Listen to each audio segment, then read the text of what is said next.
block, and I see a Swiss man coming over, and the Swiss don't like to be not punctual. Now, my name is Giannalberto Bendazzi, as many of you know, and I am an animation historian. I never made films. And I'm over here to introduce you three people who made four great books. And this is something that we will discuss later. First of all, we have Ülo Pikkov, who wrote a book on theory.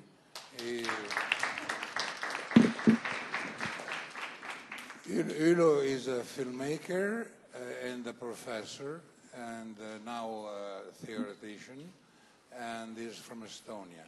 Then we have Barry Purves, who is from England, and is a filmmaker too, but he turned to writing too, because he never stops. He is more animated than his films. And then we have Paul Wells, who is a professor and a teacher. And did you make films, Paul? And he made films too.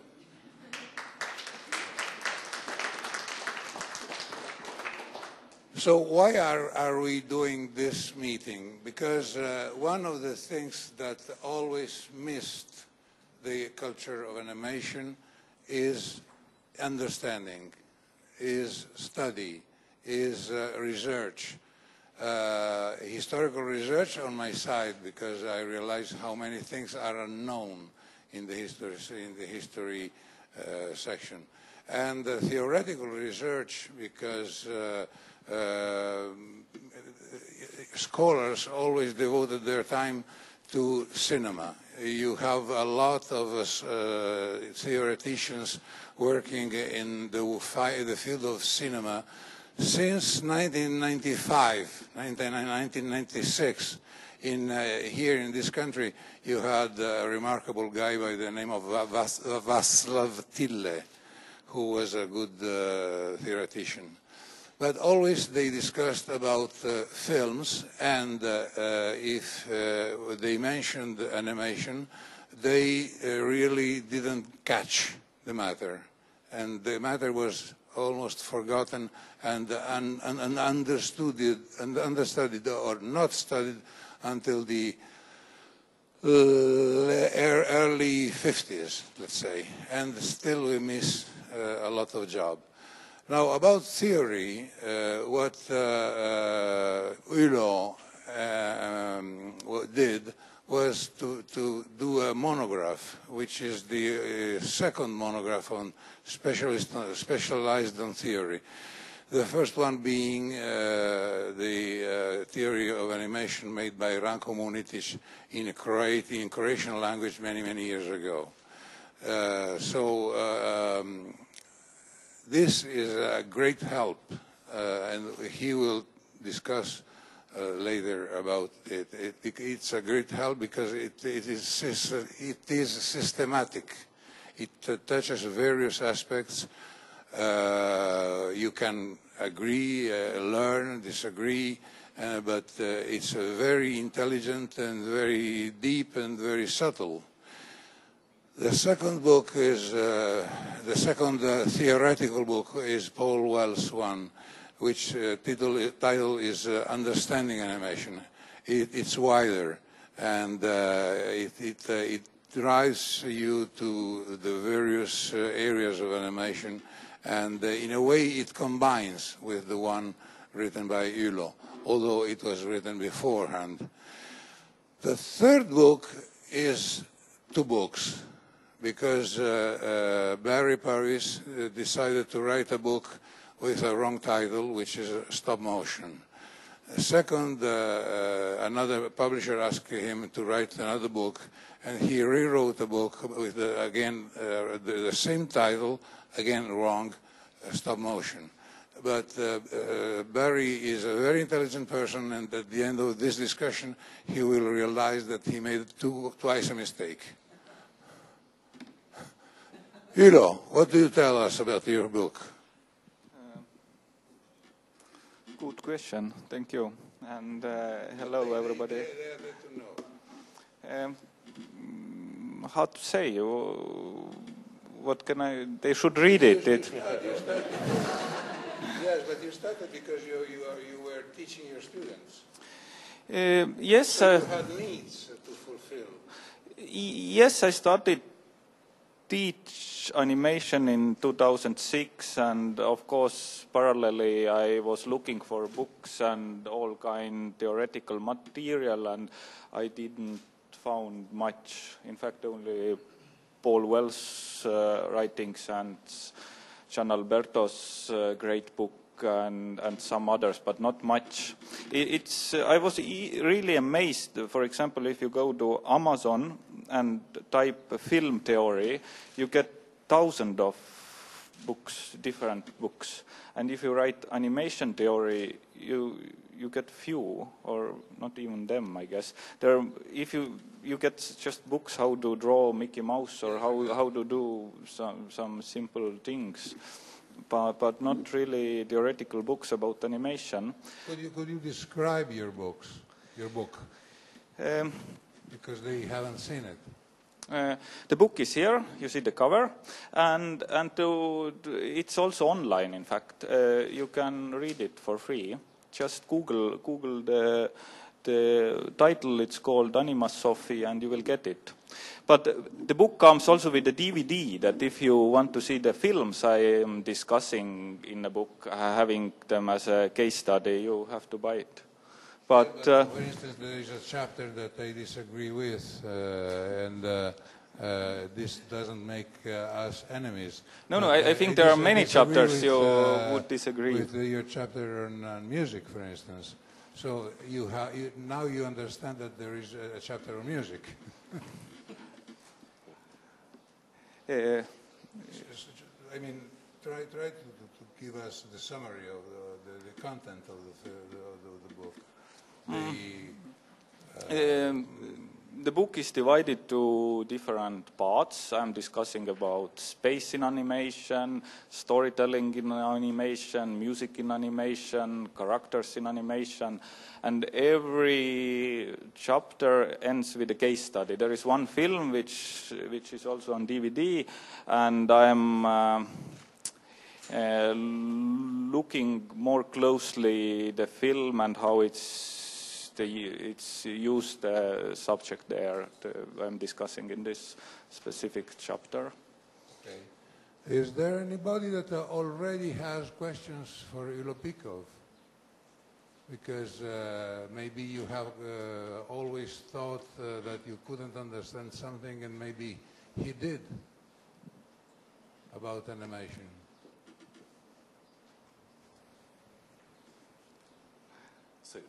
You are completely sure of yourself? You know everything about animation? Okay. I'm not giving you votes for the time, so you're free. Barry Purves wrote 2 books by the same title, Stop Motion. Barry is, in my own opinion, personal opinion, and I'm not a flatterer, the greatest animation puppet filmmaker in the world.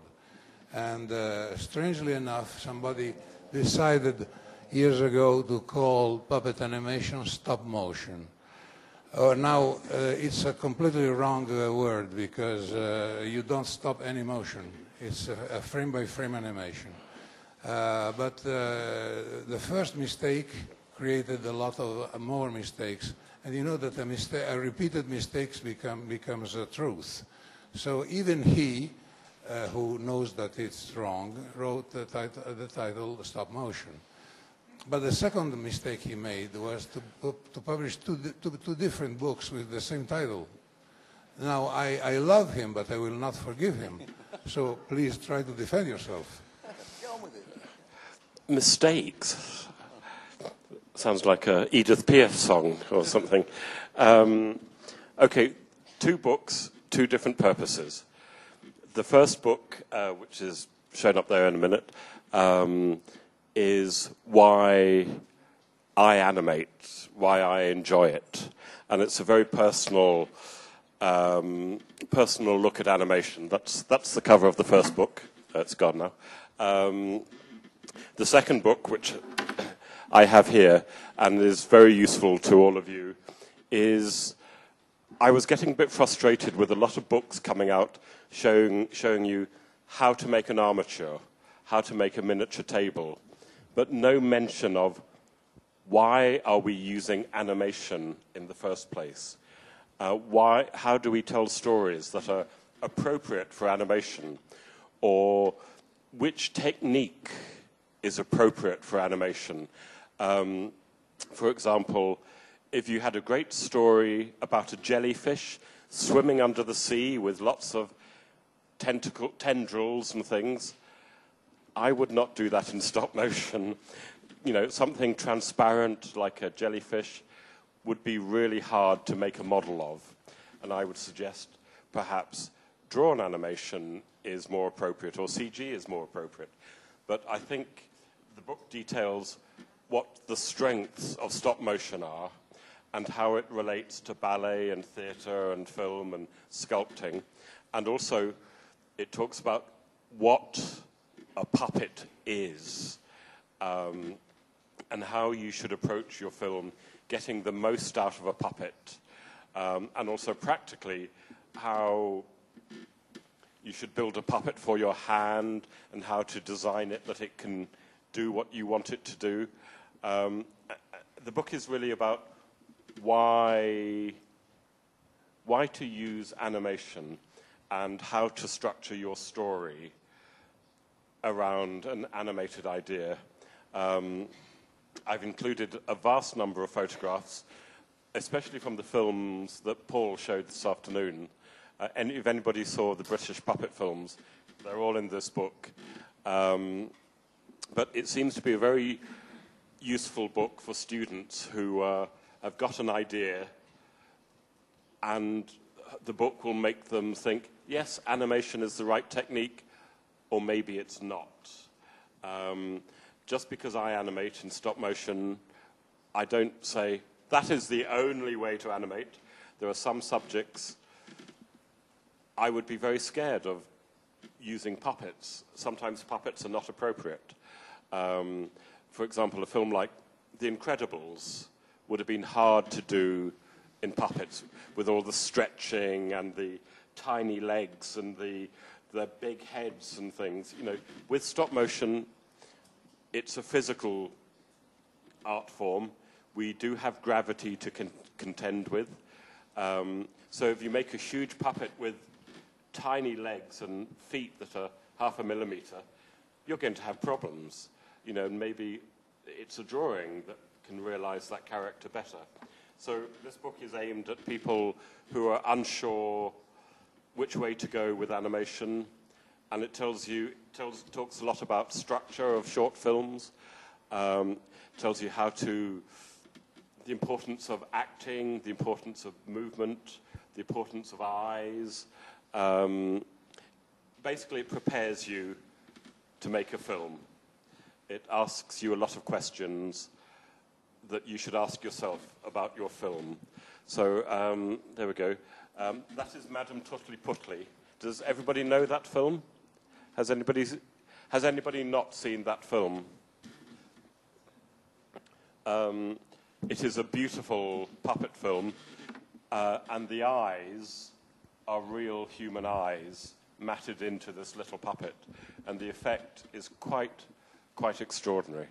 But what I try to do with this book is, I'm quite opinionated, but I try and back it up with good photos. I'm not very good on theory, so I don't talk about theory, but I know how things work, and I know how puppets work. So I think that's the best advice I can give you. If you want to know how a puppet works and how to make a film with a puppet, this is the book for you, I think. Thank you. Paul, your book is possibly the oldest one. It's not very old, but it's the oldest one among the three.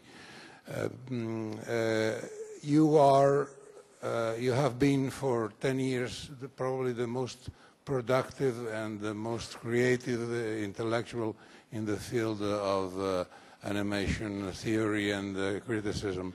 And you made a book called American Animation, which was very badly reviewed by the Americans, which means that you were right.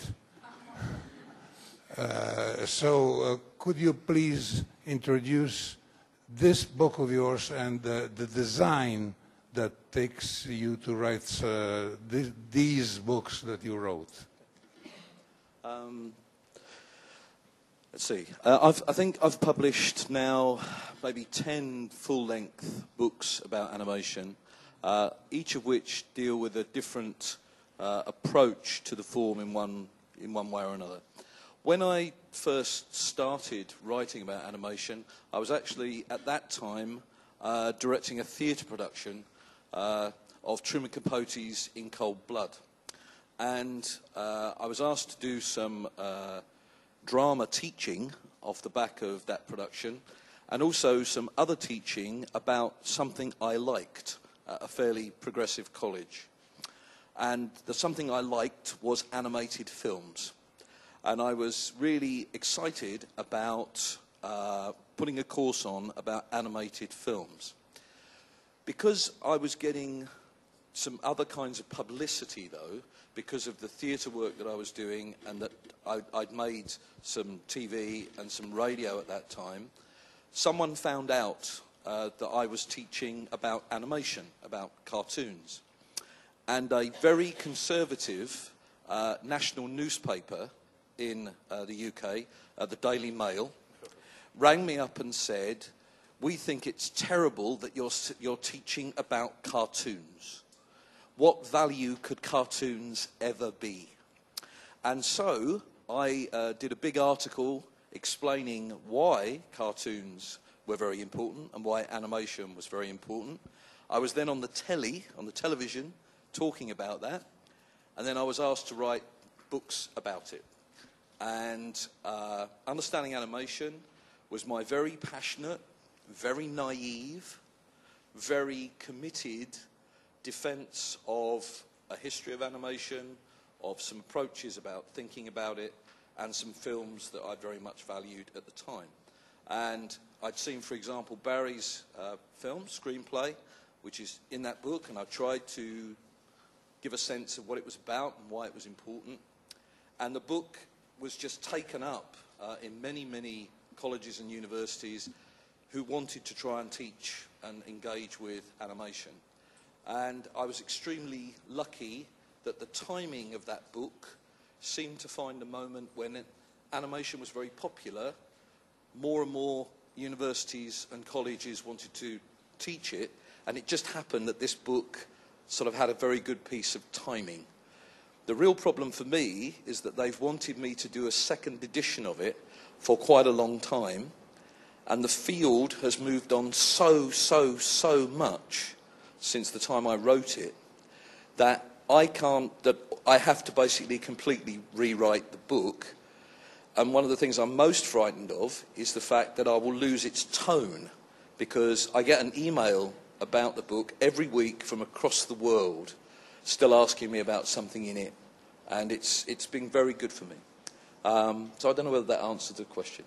You should say whether you have a project, an architecture of... Okay.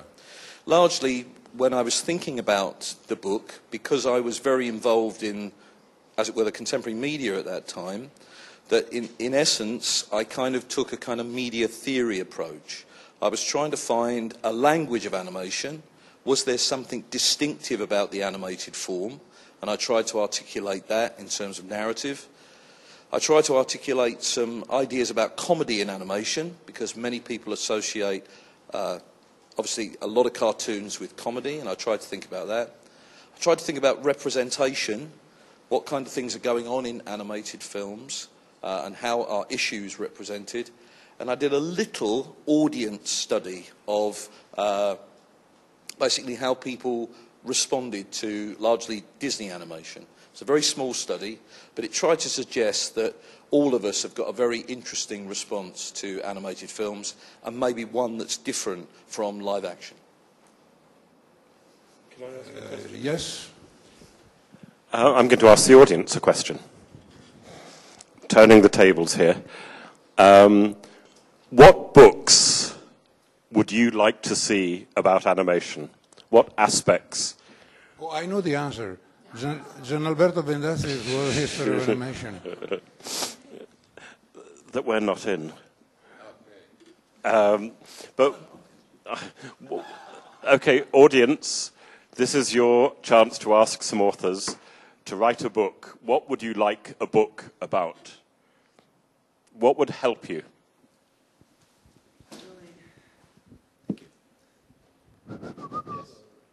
I really have been starting to learn things on the internet with videos, and some of the presentations you guys give and lectures, which are amazing, well structured, I think would work really good as a video online or a video series through one of these, or maybe your own website that does memberships. But what you sort of animation exercises and things?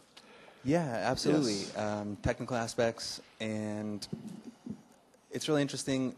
Your guys' personal inspirations. I think that is a really valuable for people. I would certainly love to do a how to animate book with video clips of exercises and talk about composition and how to put two shots together and things. Because often you have books like this that have got storyboards and things, but you can't see it in action. And but you have a DVD in your book, which is amazing. So I think more DVDs to accompany books, I think, because animation is a moving thing, so we need to show moving stuff. Okay, sorry. It's yours? No, I was just seeing whether there was some more question. There was actually a question from a lady in here. She asked me to translate it for her. The question was that she would like to see some some books on animated film that will be actually describing one technique. For instance, how to make a puppet film from the scratch with everything, examples, pictures, how to make it. So the answer is already given. This book is good for satisfying your question. Also, I could add that, as has been said already, that if you browse the web, you will be finding 100,000 books on how to, while very seldom you will be finding books that explain why, how much, how many, in which way. Thank you. You almost just took my subject away, because there's so many rule books, and when I go to see films and festivals, I'm getting so worn out by seeing everyone following the rules. I would like to see books which question the rules or discuss their relativity and their justification or non-justification. There are no rules in animation. That I agree with you, but that should be a topic to be discussed. Because when the rule books rule the scene, and I see young students coming in class in the first year, in the first class, with the Richard Williams book under their arm, I freak out. Okay, I freak out when I go and teach, and a student comes to me and say, "We're doing walk cycles today," and my teacher said it's 12 frames for a cycle, and I say, "Why? Is it an old man? Is it a young man? Is he happy?" I don't care about the cycle. Very few things walk in a cycle because we are performing, we are acting, we're going somewhere. There's a story being told. Think about the story. Think about why that character is walking. He may have short legs, and a 12-frame cycle is not appropriate. There are no rules, but there are tricks to making things work. getting the point over, and that's what we should think about. There are no rules. I would add that, you know, Barry, you know that, but as good, at least as good as I do, that there are too many schools, too few good schools, and if there are too few good schools, it's also because books like yours, like Ülo's, and like Paul's lack. We miss animation studies. We badly, sorely miss animation studies. This is something that I can witness on my own, because I wrote twice a world history of animation. You can't imagine how many great, very great filmmakers I was dealing for the first time on a critical viewpoint. There were genius of animation that nobody ever had written a line about, while there were idiots of live action that had at least 5 books about.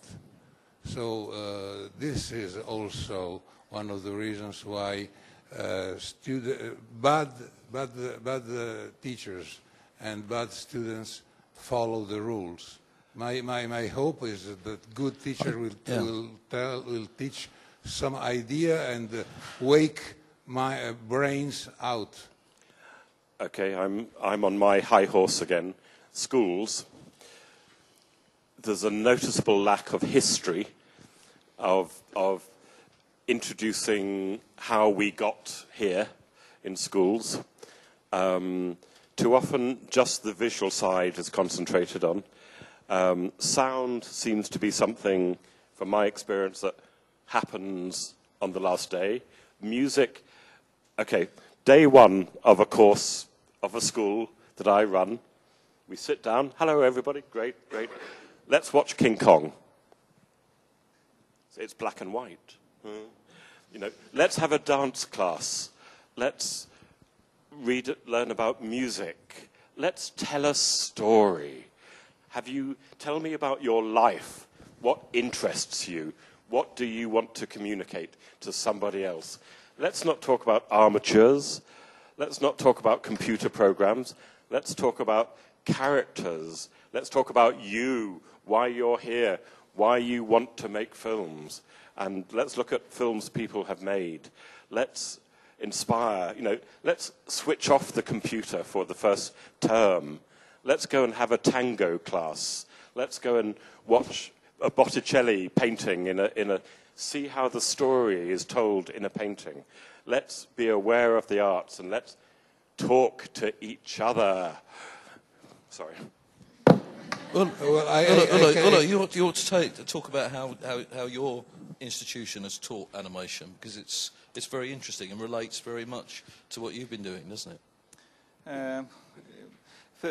First, the school I'm teaching and which published the book is Estonian Arts Academy, and animation department is situated very far and hard to find.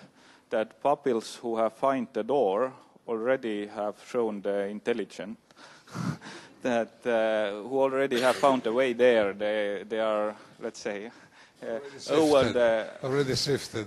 Yes, and it means you can work with them.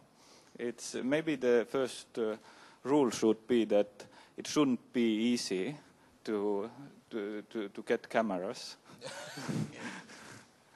and all the rest come by itself. I think it's my experience of kind of deliveries about animation is that there is not really one the same. You know, virtually every university and college you go to almost across the world has got a different model of delivering animation.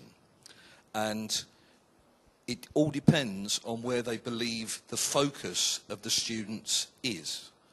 For example, there's a lot of pressures on universities and colleges to try and actually create curricula that get people jobs, for example. So that you go out with a set of skills that get you jobs.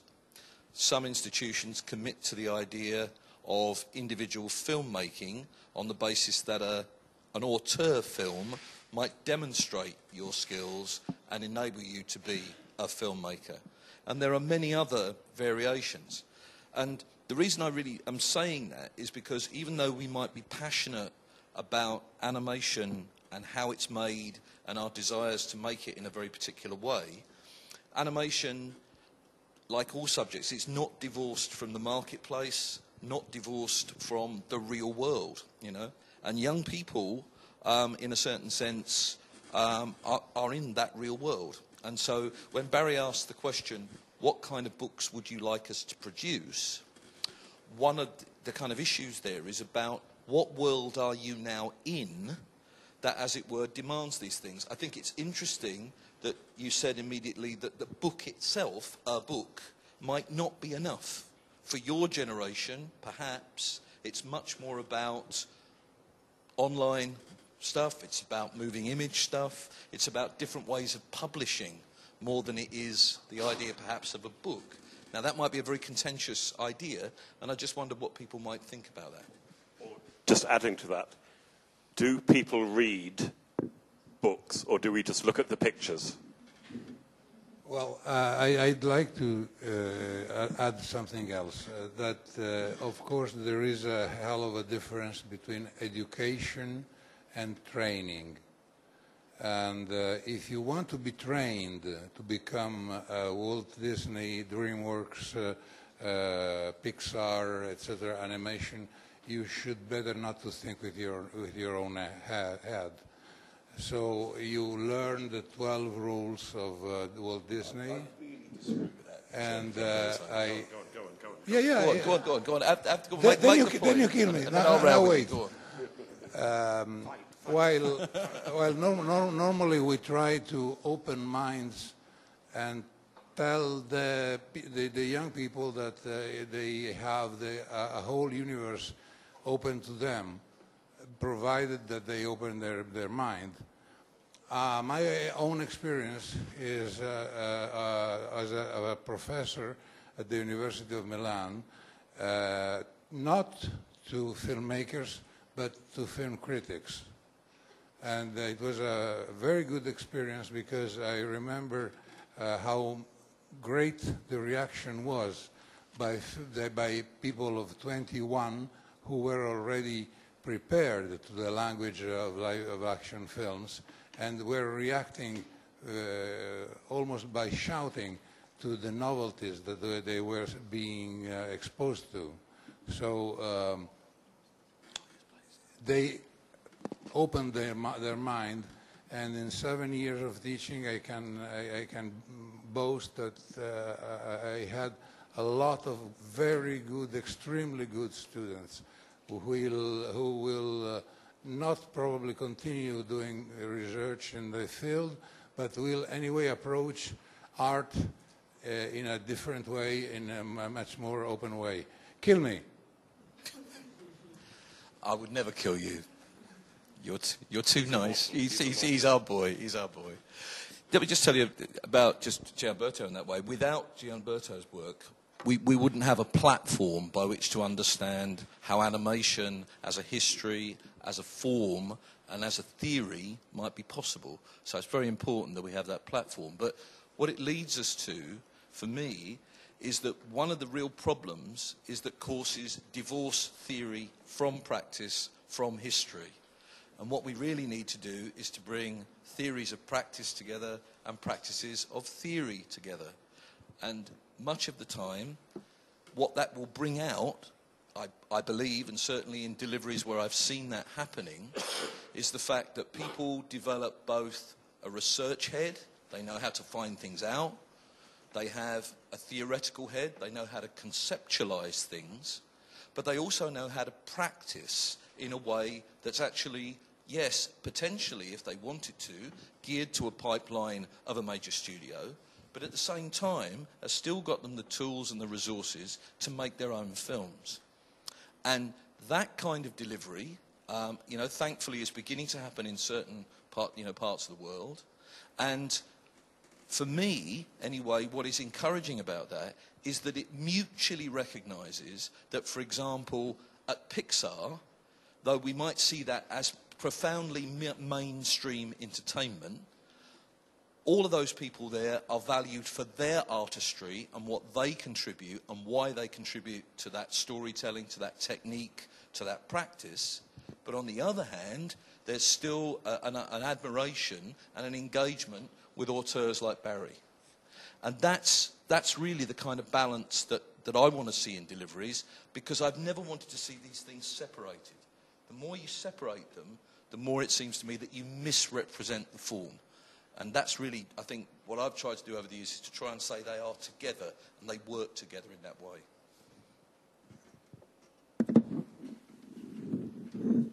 Questions?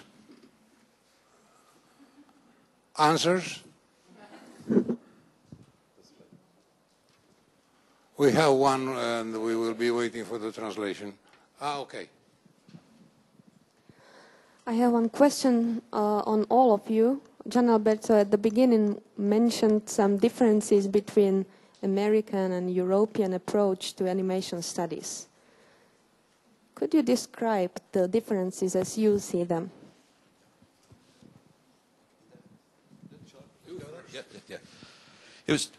What was interesting was, I think that theme came from, and Giannalberto mentioned that a book that I did called Animation in America had, certainly had mixed reviews.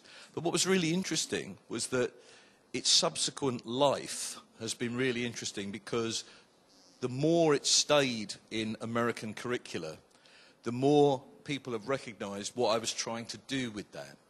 And it marks out, actually, the difference that you're suggesting, or begins to.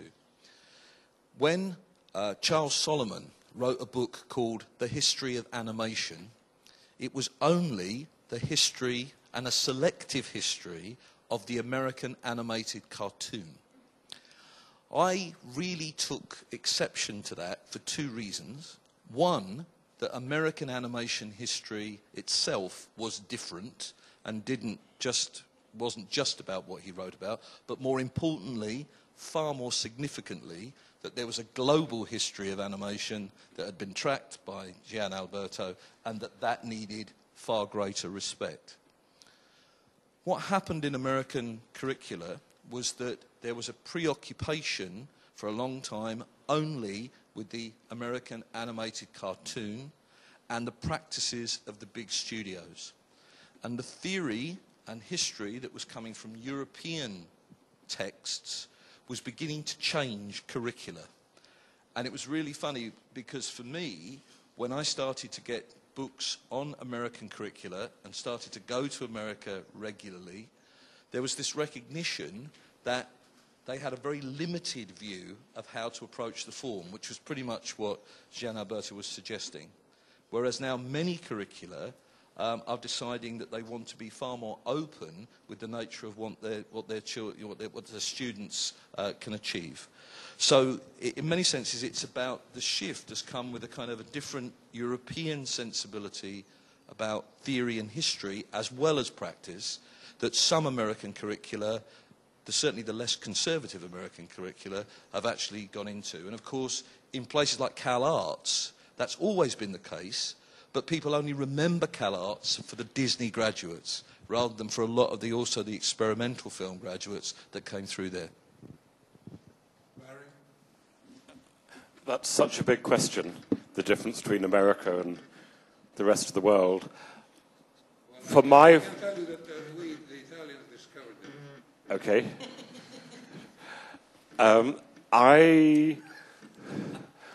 I might equate it to the difference between Judi Dench and Glenn Close. Okay, good. I think the British are quite internal and like subtle performances, and I think Americans perhaps like to show the performance. I think it's a subtle thing. Maybe that's a tiny... Understating and overstating. That is such a generalisation. It is. That? I said it's such a big question. It is such a big question. But I'm going to hijack the question quickly to a question we had earlier. Oops. Did you have an answer? Going back to the school idea, there are lots of books about animation. I would really like to write a book or see a book about how animation fits into the wider world of arts. You pick up a Sunday paper and you see a review of the latest ballet, the latest opera, the latest piece of sculpture, and I'm going, animation, no. I'd like to see it not a separate bubble, and if I teach, I don't make it a separate bubble, which is why I say, hey, let's go and have a tango class, and look at the movement.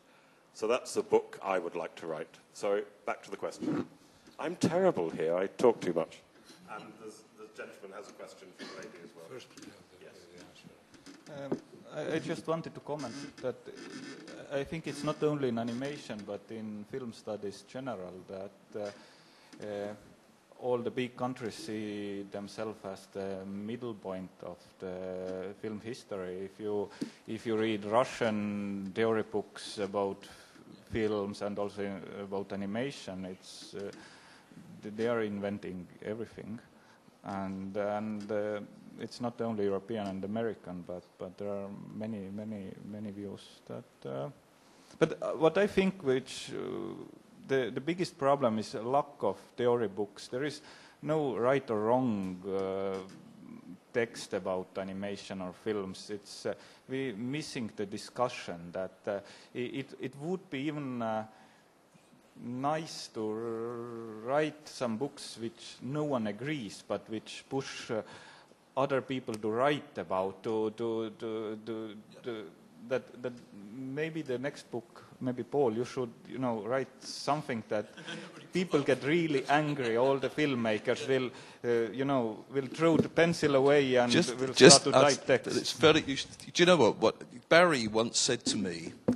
Why don't you really savage a film? Why don't you really say something's really bad? Why don't you really get at it? And he was obviously in a bad mood, And I said to him, and do you know my honest answer to that question, and it could be about the time that we're in, is that I said to him, I didn't want to waste time, in a certain sense, on a bad film that I didn't like or I thought, was awful, because not enough had at any point been written about all the good animated films.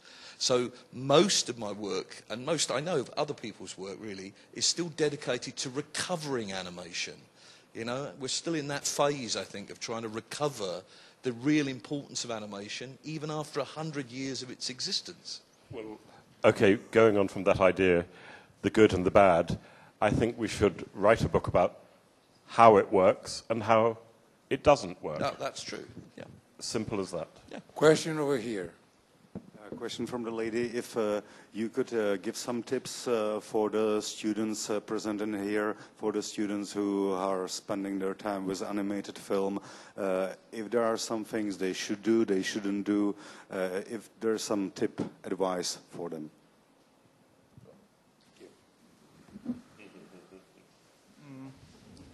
Good question. In fact, it's like with the theory. If you don't have anything, it's bad. You should start doing and parallelly start reading, watching other works, to other filmmakers' works and so on. That it's also kind of discussion. You can show your works, even your some just tests or the script, or it's. I think it's very hard if it's really a blank sheet and to ask what should I do, but I don't know the case or what the situation is, but you should just start with something, and I would say. Okay, my advice. I get sent a lot of show reels, and there's a character walking perhaps, and then he twitches, for some reason, and then he carries on walking. And I say, what happened there to the student? Oh, he was drunk and he fell on the ice. And I said, well, that didn't come across. My advice is to make it read. Whatever you do with your animation, make it read. Let me see the thought process of the action, of the thought. I need to be able to read what is happening. And I would ask students, if you're doing a gesture in animation, don't rush through it. Let it read so I know the story of that action, of that emotion. Make it clear. And then when you're confident, you can complicate it. But I would ask students to make it read. I hope that translates. Make it read. I think my advice would be to constantly consider why you are using animation as a form of expression. What is it about animation that is offering you some specific tools to say what you want to say? One of the biggest things that I often say to students about some of their stories is, why don't you shoot that in live action? What you've got there may as well be done in live action. Why would you use animation? And often they look at me and actually they really haven't considered what the real benefits of using animation are. You know, what does animation offer you that conventional shooting of material doesn't? That painting of itself doesn't? That sculpture of itself doesn't? That dance of itself doesn't? Because animation really can be the accumulation of all the arts, and if you make the right choices about what animation offers you and constantly think that through, it's likely that you'll both say something distinctive to you, and you'll find the ways of making things read and to get your message across. And connecting to what you're saying now about what to do or what not to do, and also to some observation that I heard, for instance, by Rolf, the fact that there are too many people doing films according to rules. I think that could be quite interesting, in a certain sense, to give some sort, to analyze films, to give some sort of analysis of animation films, and trying to extract some which are rules. So why, for instance, Disney films are made in this way, and I don't mean just only their look, because usually when I read about an animated film, I typically read about their look. About the look, it is to say if the drawings are cheesy, or about the subject. For instance, if a Bill Plympton film has an outrageous, but some sort of analysis, like for instance, how a story of a Pixar film works, how it is constructed. Okay. This kind of I suppose, two immediate responses to that. First, one of the really fortunate things in my life that has happened is that I wrote a book just about animation scriptwriting a while ago. And it's a very simple idea. It's nothing complicated in the book whatsoever. It just says that there's lots of different ways to tell stories. It's not complicated. Just different ways of approaching stories. That's all it says throughout. It found itself alongside books like Robert McKee's Story, Sid Field's Screenplay, Christopher Vogler's The Writer's Journey. In other words, all the guru books that determine largely American formulaic movies. And I have never, even with understanding animation, I've never had such a response to a book before, because lots of film schools got onto me and said, you're suggesting that there are other kinds of ways of making a film or telling a story. And I was just utterly shocked because I said, of course there are other bloody ways of telling a story. But it was so endemic that these texts were kind of the way in which you do it, that suddenly a very simple idea that says there are other approaches, particularly using animation, and there was challenge to that.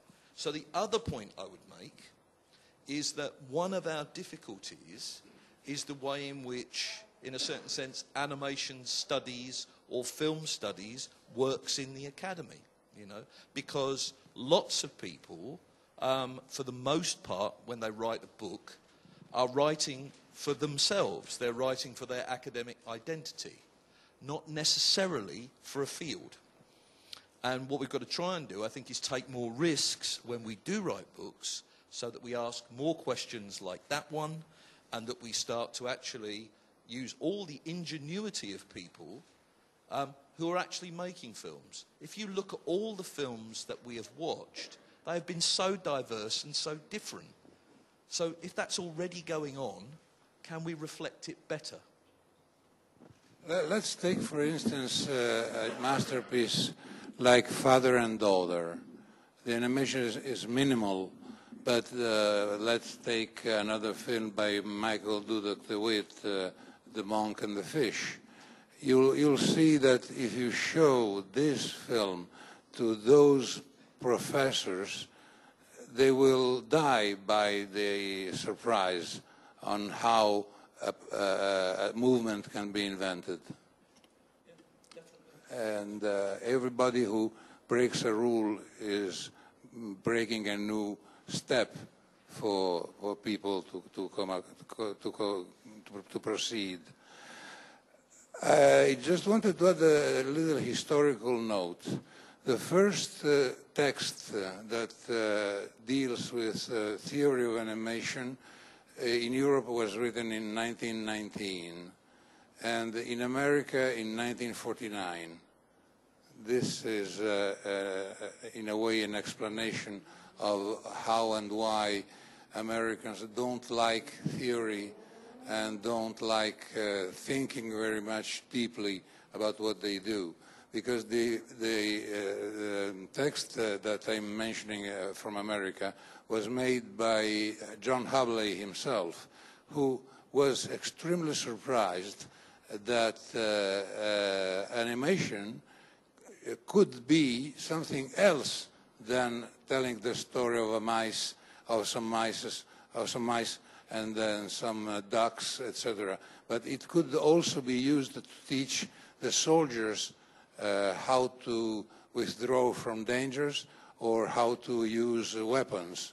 And from that, he understood that there was an enormous horizon open to them, to the filmmakers. He took advantage of this discovery because he became one of the greatest animation filmmakers in the world.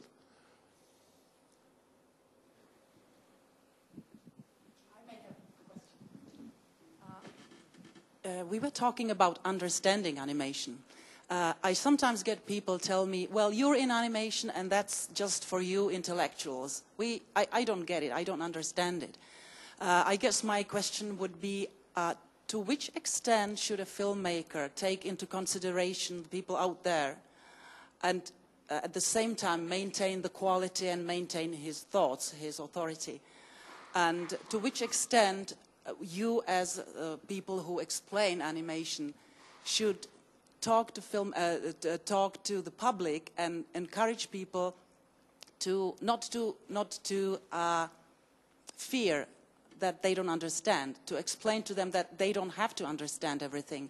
And the second part of the question, just quick, has it ever happened to you that you watched some animation and you didn't have a clue what the author wanted to say? Thank you. It happens, it happens. Well, I showed a film this afternoon that nobody had a clue what was going on. Really, I mean, did anybody, who saw the British programme this afternoon?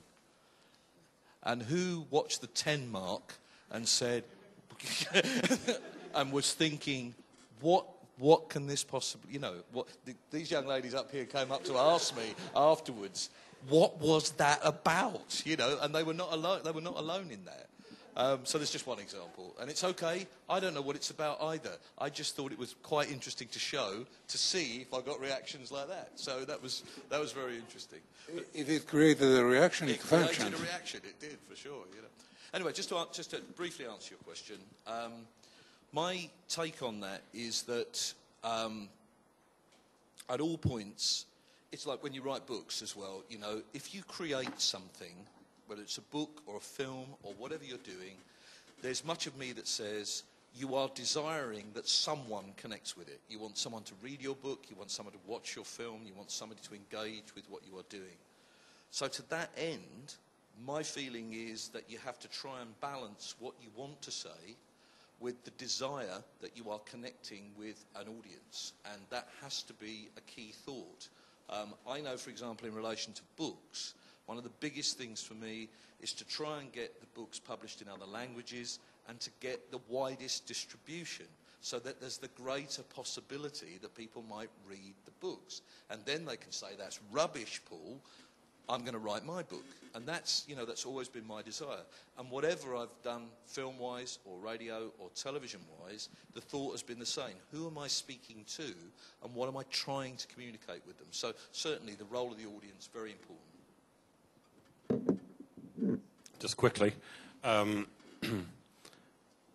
you can't have a performance without an audience. The audience makes the performance, I think. You know, and I think filmmakers, they can tease, they can flirt with the audience, they can mystify, but they can't exclude the audience. There has to be something, a little journey, a little point of view, something for the audience to hold on to. We can't patronize them and exclude them. Yes, performer, audience. You can't have a puppet without a puppeteer. It's a relationship. God, that was deep. I think animation in this certain point are similar to paintings. For example, if you walk through the art museum through different periods, you see many different paintings, some abstract paintings. You have no idea what's there, but they are aesthetically or visually nice, and there are also animation which not telling anything, but just showing kind of mood or something like that. And I have seen almost every day, I think, films. I have no idea what it's about, and I often like them. That it doesn't mean if you don't understand or that you don't like them. You could find something there that which is nice, and yeah.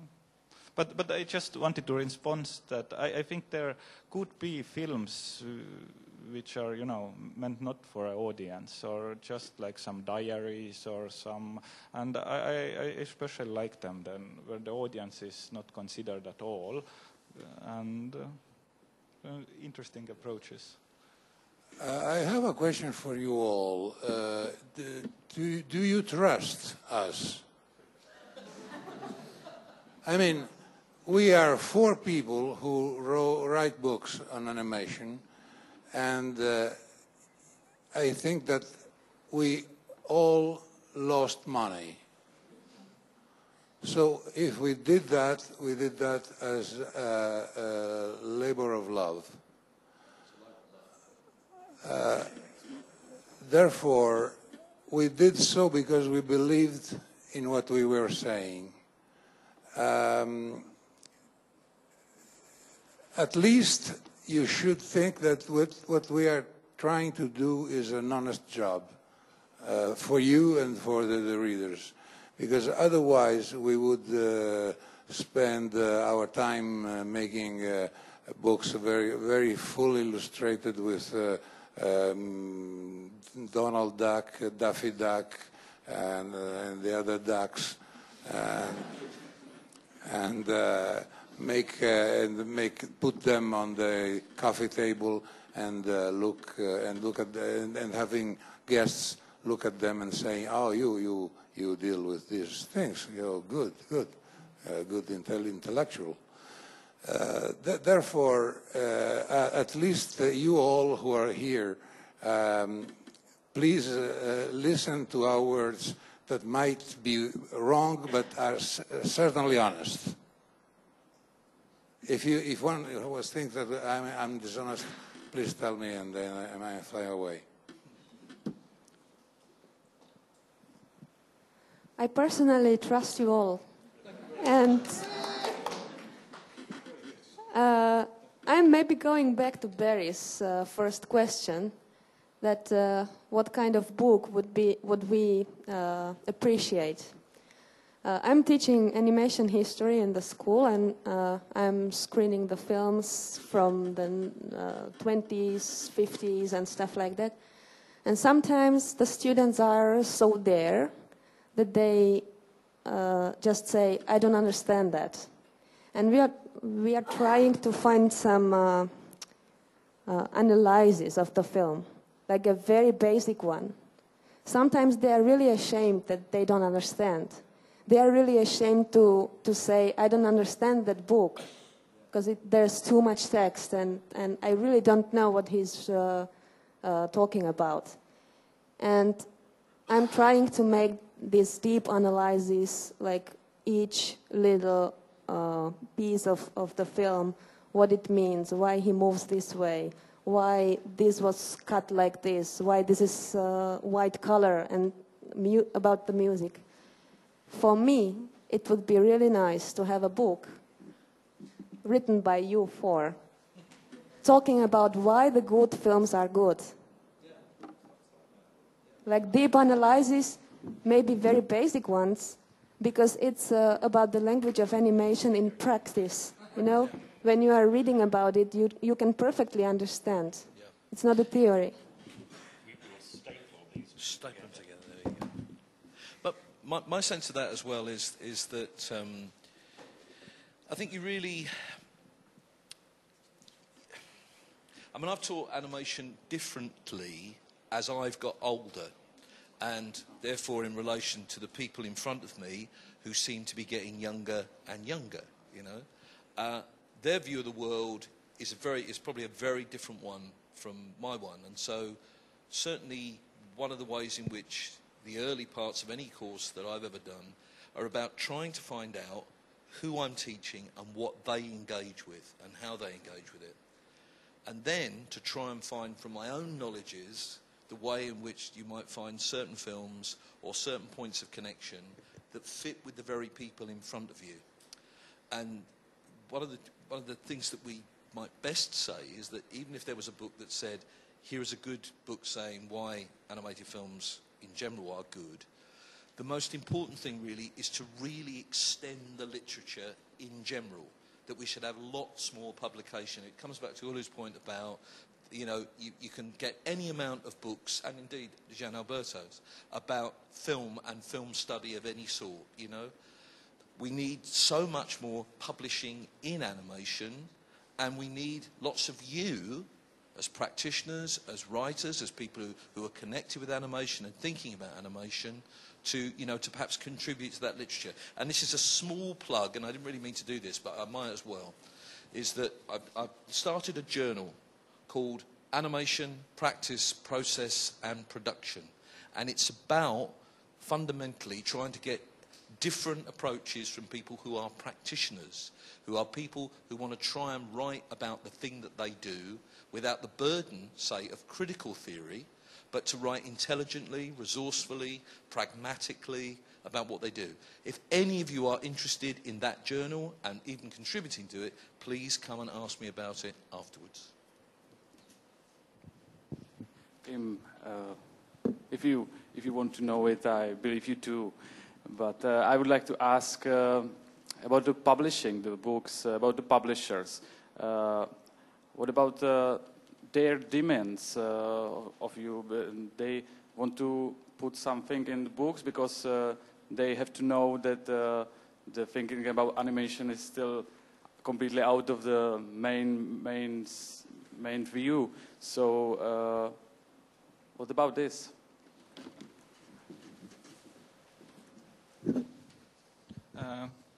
I I think I was lucky enough to find a publisher who was stupid and believed that it will sell very well.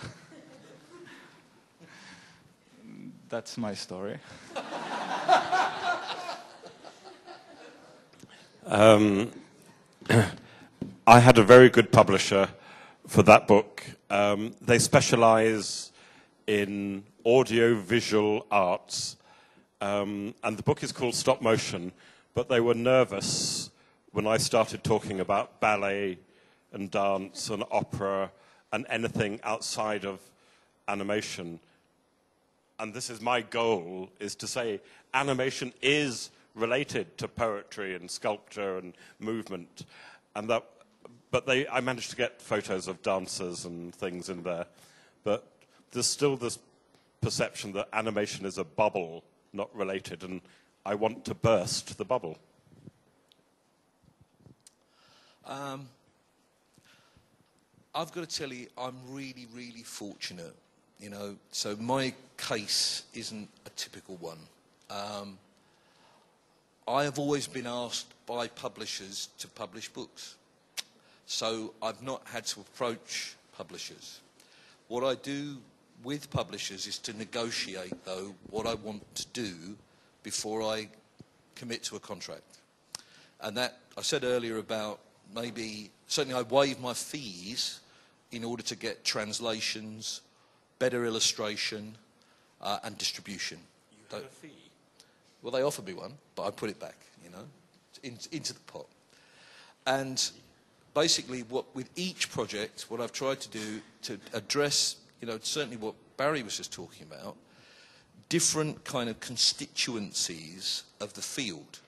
So, for example, in a book like Reimagining Animation, which I wrote with a graphic designer and a filmmaker called Johnny Hardstaff, who's just done second unit on Ridley Scott's film, was to speak to all sorts of different ways in which animation is cropping up, for example, in arts culture, or in, you know, other fields, but animation cinema.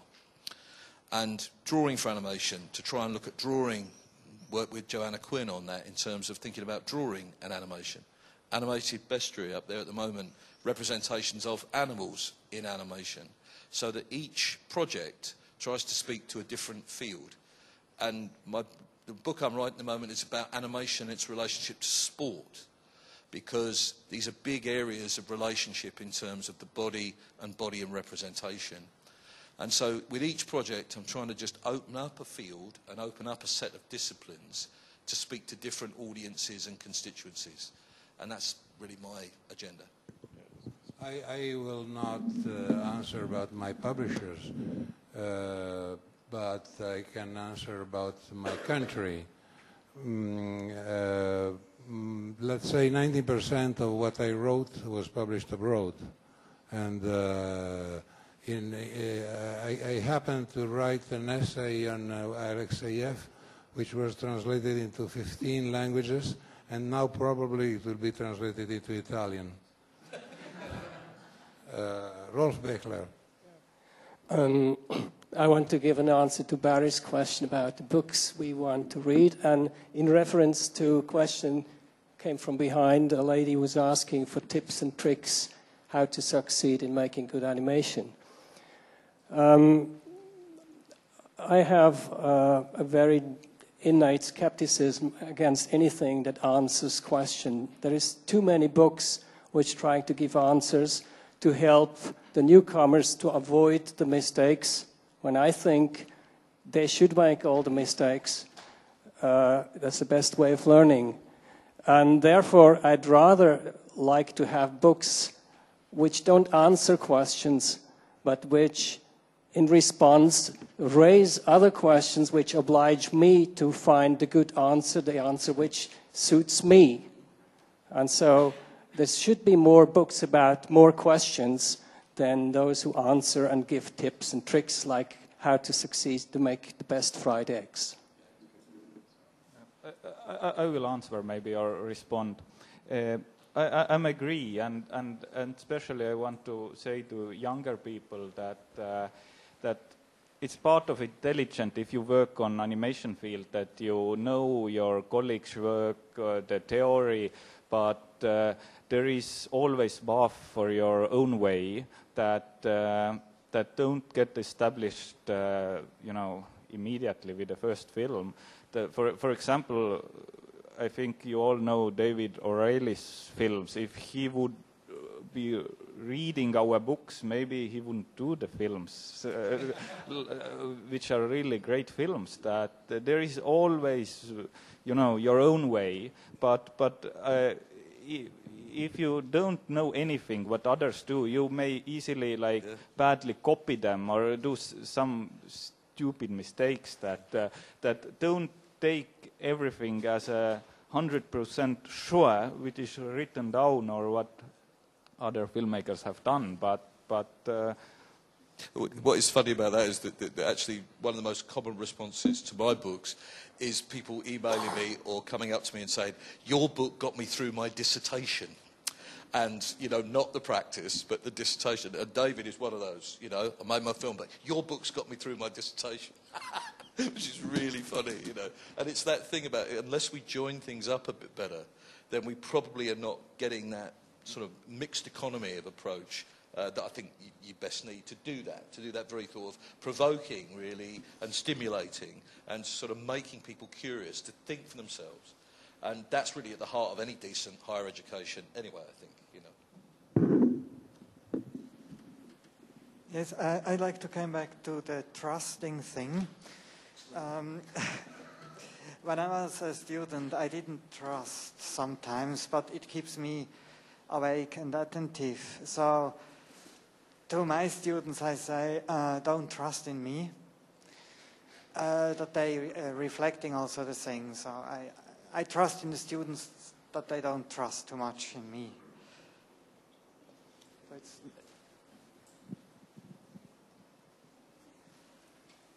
no answer, no questions? Yes. Is that working? Good.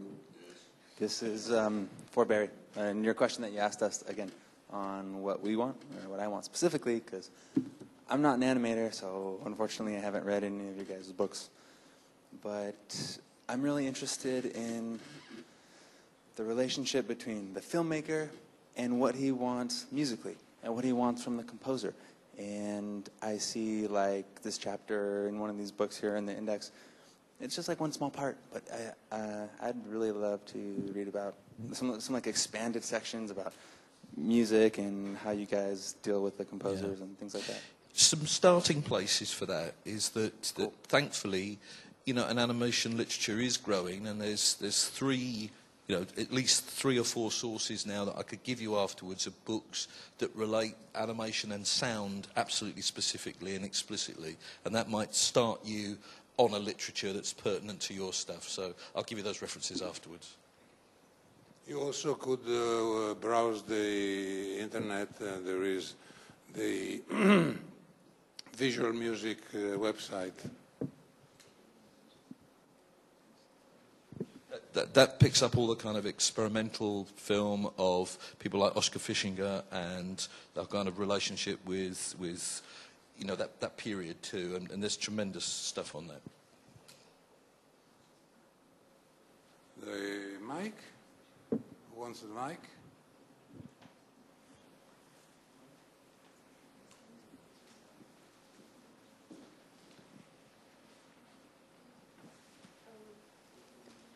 Good afternoon.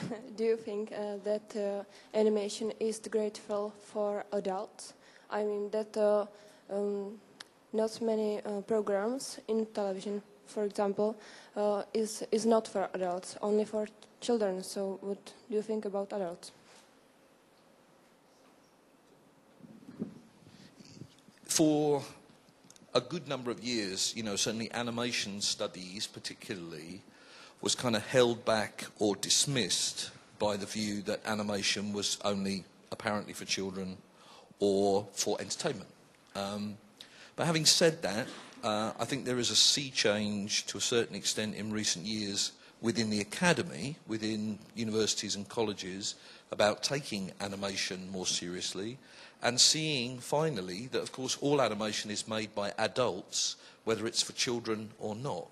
So if you look at many, many children's series, Barry's are a very good, actually, example, that they tell very good stories to children, but they also include quite a lot of adult material too, in fact.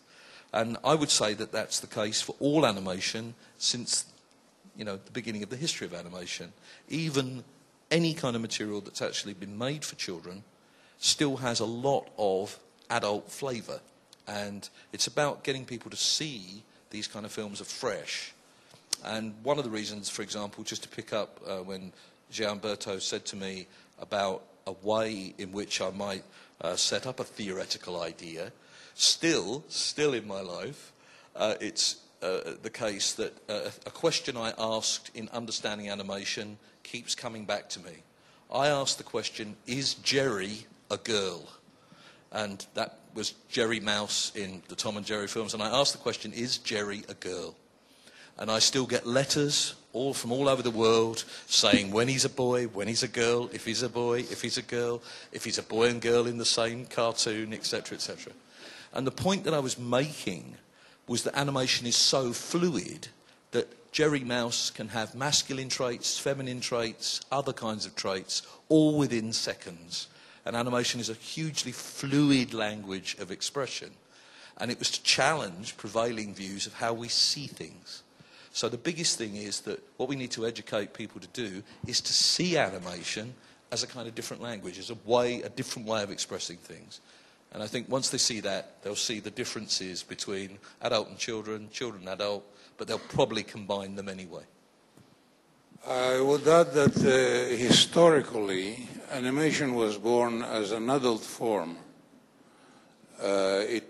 Even Walt Disney started as an adult animator.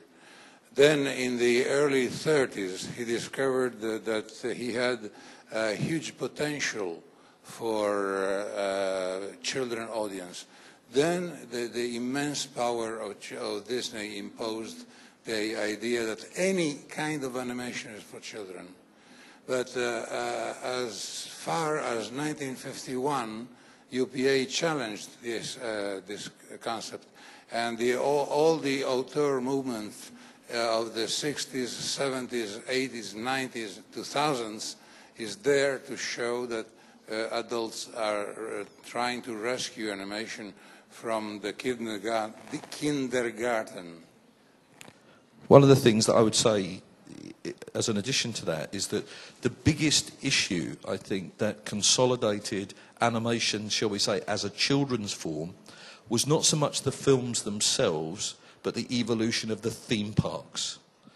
Because the films themselves were understood as art by art critics for a long time, that there was a lot of adult interest in the films as art as well as entertainment. But once the theme parks happened and intrinsically associated Disney with family entertainment, the films became increasingly viewed as for children. And merchandise. Children buy more merchandise than adults, and a lot of the revenue for a film comes from Happy Meals and toys and sad meals. Yes, you know, it's very cynical, but children buy toys based on films, and that money funds the next film. That's the way it works.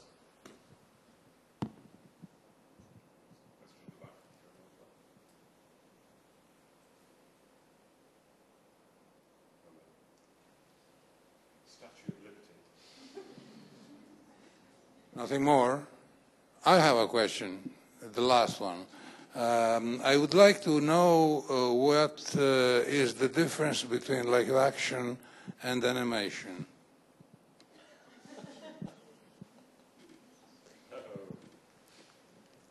I'm sorry, I'm asking this question on purpose. Please, could you please explain me what's the difference between animation and live action? I would like to hear it from you. Because film which is on the border between live action and animation, and was heavily criticized by this thing. And I was answering that our colleague, whose name I have forgotten, maintains that hybrid forms are the most the winning ones nowadays. All right, I mean, I'll throw my 2 pence in, if you like, as always. Let me place this in debates in a field, okay? Currently, in film studies and animation studies, there is a shift of emphasis about how film and animation is studied. Why? Because with digital tools, in the digital era, as it were, it is the claim that dominant cinema is now much more like animation than it is traditional recording of film. In the era of digital tools, filming, you know, just traditional film, is only one part of the acquisition, because you can put lots in the computer, you can actually make your film purely on computer if you want to. So people are arguing that the condition of cinema itself is much closer to animation now than it is to what was traditionally, as it were, live action film. So in some ways, that's a really good thing for animation studies, because people are recognizing that, you know, if you've got a film, for example, like King Kong, and of course it always was the case even in the 30s, but if you've got a film like King Kong, if you don't animate King Kong, you don't have anything. You have a screaming woman and an air show. There is no central character. So animation now seems to be right at the centre of cinema rather than at its margins. So this is a key moment in how cinema itself is understood. I would go on from that to say the technique of animation gives us license to enjoy, to celebrate artifice and to celebrate the metaphor in a way perhaps live action is more literal. That's, again, very general, but I think animation, again, I talk about ballet and opera, enjoys the artifice and is not ashamed to say, this is artificial. I think that's the difference, perhaps. To be honest, I'm still looking the definition, but live action is more as recorded movement, and animation is the rest.